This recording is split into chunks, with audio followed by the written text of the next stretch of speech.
안녕하십니까. 앞서의 영상에서는 국민의힘당의 이준석 대표의 사주를 풀어서 올해 이민년에 그의 신수를 짚어보며 운에서 급살이 들어와서 징계된 것이 아니라 살중 용인격 내지는 살인상생격의 사주가 탐재 괴인과 살토양 운이 겹쳐 들어와서 징계적, 정치적으로 탄핵됐음을 통변하여서 알아보았습니다. 이번에는 비록 후천적으로 지어서 붙여진 것이지만 이 이름을 통해서 이름이 한 사람의 운명에 미치는 영향에 대해서 알아보고 이름의 중요성에 대해서 되새겨보는 그런 기회를 가져보고자 합니다. 옛부터 이름은 수리장명법이 주축이었습니다. 자, 수리장명부터 풀어보겠습니다. 중간 글자와 끝 글자 획수를 합친 것을 원격이라고 합니다. 원격은 통상 초년을 뜻합니다. 25수가 나왔죠. 25수는 안전격입니다. 안전하다는 그런 격이다. 이 격은 사주에도 격이 있듯이 수리에도 격이 있다 이런 뜻입니다. 이것을 풀었으면은 순풍에 한해한다. 그래서 순풍항해 상이다. 순풍에 돛달고 매끄럽게 바다를 달리듯이 인생이 순조롭다. 초년이 성장 과정이 순조롭다라는 것을 알 수가 있습니다. 자, 그 다음에 성씨의 획수와 중간 획수를 합치면 이것을 형격이라고 합니다. 이것은 청년기를 알 수 있습니다. 16수가 나왔는데 이것은 덕망격이다. 덕과 신망이 있고 온후 유덕하다. 자, 사주에서는 약간 얄밉게 나오는데 여기서는 그렇지가 않죠. 이름에서는 이런 것은 후천적으로 잘 붙인 겁니다. 자, 그러면 이것은 끝 글자와 성씨의 획수를 합친 것을 이격이라고 합니다. 이것은 청년기를 뜻합니다. 이것은 23수가 나오네. 이것이 공명격입니다. 공명을 얻는다. 작년을 뜻하는 작년기에 개하만발상 꽃이 피어서 만발하였다. 공명을 얻었으니까 꽃이 피어서 만발하는 그런 상이다. 그래서 여기서 당대표가 되는 것을 암시하고 있습니다. 개화는 꽃인데 꽃화자입니다. 꽃이 피었다는 것은 바로 도화입니다. 잔치가 벌어진다는 뜻입니다. 잔치가 있으면 풍악이 있고 풍악이 있으면 여인도 있을 것이다. 그래서 이런 수리가 도화를 조심해야 된다. 이런 뜻이 있습니다. 총합이 정격인데 이것이 32수가 나옵니다. 이것을 장명책에서는 요행격이라고 합니다. 요행수다는 뜻인데 이것은 조금 뉘앙스가 안 좋아서 제가 행복격으로 바꿨습니다. 행복격이다. 행복해야죠, 사람이. 자, 이것은 녹수, 푸른물의 주유, 녹수 유주 내지 주유상. 푸른물에 배 떠놓고 유유자적한다. 이것은 말년을 뜻하는 거거든, 노년을요. 그러면 이 이름은 분명히 장명을 했다라고 볼 수 있는데 월축생으로 봐서는 중앙청 근처에서 장명을 하시던 K 장명 선생님이 짓지 않았을까라고 추리해 봅니다. 이미 돌아가신 분이십니다. 자, 그런데 이 장명은 수리가 다가 아닙니다. 자, 우리 글은 한글이 있고요, 한자가 있습니다. 이 한자가 우리 글입니다. 우리 글입니다. 오해하지 마시고 이 중국 글 아니에요. 한글의 근간은 가림토 문자로 고대 우리 민족의 문자가 있는데 이것이 표음 문자입니다. 이것이 근간이 된 건데 이 가림토 문자는 주역을 근거로 구성된 것이라 오행이 그 뼈대입니다.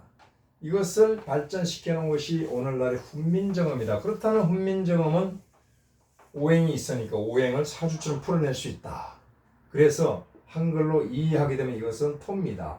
자, 준, 석 이렇게 풀게 되면은 여기는 토고 여기는 금이고 여기는 화고 여기는 뭡니까? 금이고 목, 나무다 이렇게 돼 있죠. 자, 헐기 쇠를 낳았으니까 조상은 굉장히 좋은 자리에 앉아 있죠. 그래서 명문과 후손임을 단방에 알아낼 수가 있는데 여기서부터 문제가 생깁니다. 불이 쇠를 녹이고 또 쇠를 치고 쇠는 나무를 꺾고 있잖아요. 이것이 바로 이름이 전투상입니다. 전투지상. 이러면서 싸움이 벌어졌어요. 그래서 이 이름은 구설십이 풍파가 많이 있다. 이 이름을 누가 또 씁니까? 세월호 선장도 이름을 쓰죠. 만약에 지금 어린이나 청년들 중에 이 이름을 쓰는 사람이 집안에 있으면 반드시 개명할 것을 권장해 드립니다. 자, 그러면 이것을 구체적으로 한번 보자고요.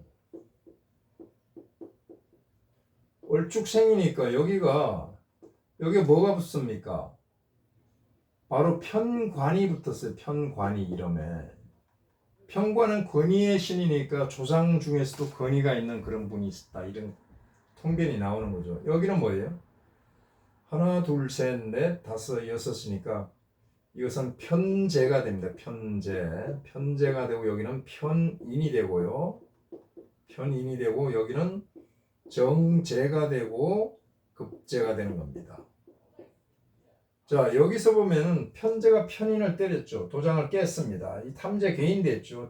급제가 정제를 때렸으니까 궁급정제가 됐습니다. 이 정제는 뭡니까? 나의 처해별이니까 이런 사주가 석자를 쓰게 되면 내 처와 인연이 점점 멀어진다. 이것을 알 수가 있죠. 이것을 육초적으로 변화시키면 이것이 형이 되고 여기는 제가 되고 여기는 문부가 되고 제가 되고 공이고 받침이 없으니까요. 여기는 뭡니까?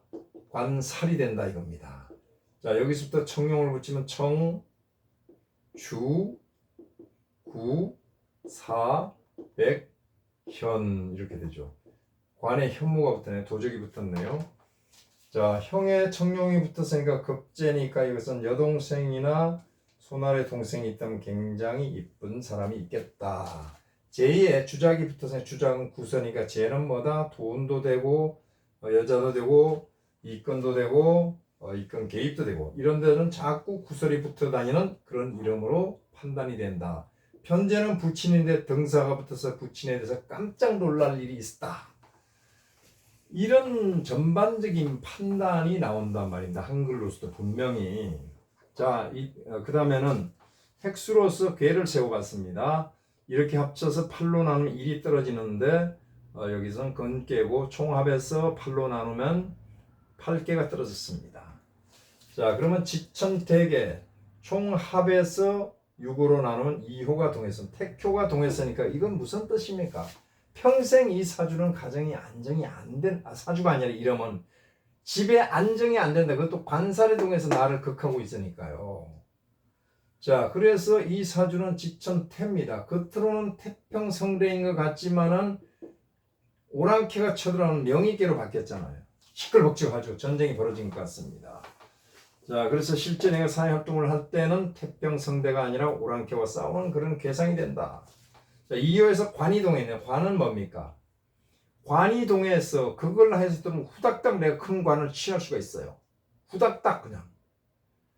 상생으로는 단계적으로 올라가서 높은 지위에 올라가는데 위험성은 없습니다. 이 관은 위험성이 있습니다.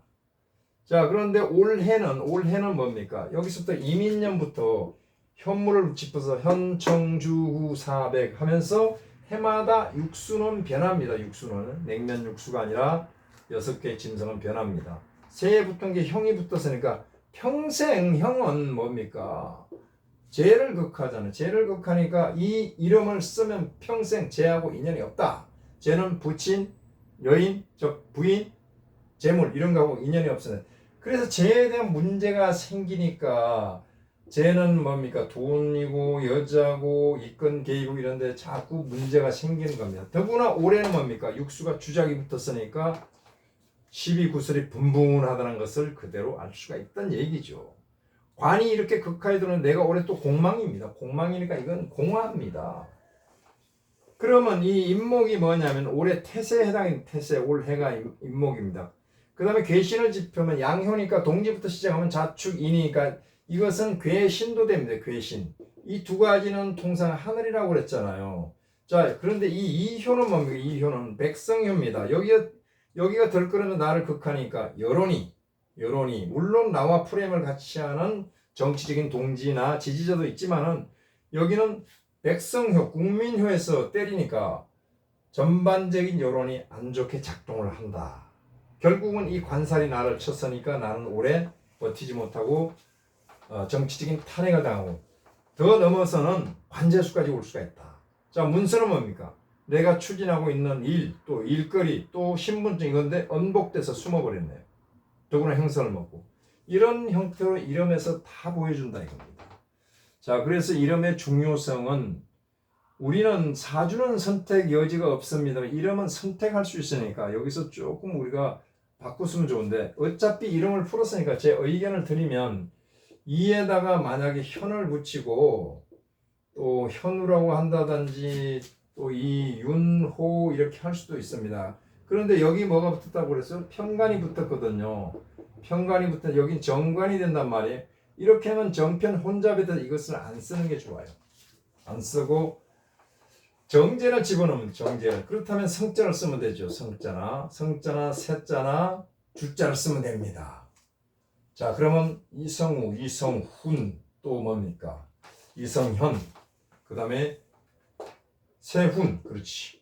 오세훈처럼 이렇게 쓰는 거죠. 이주영, 이런 식으로 이름을 일단은 한글로서 중심을 잡아놓고 그 다음에 장명상 획수를 맞추고 좀 깊이 들어가면 괴까지 잡아서 보는데 괴까지 가게 되면요 이 장명이 굉장히 복잡해집니다. 한두 푼으로 그 선생을 초빙하기 쉽지가 않아요.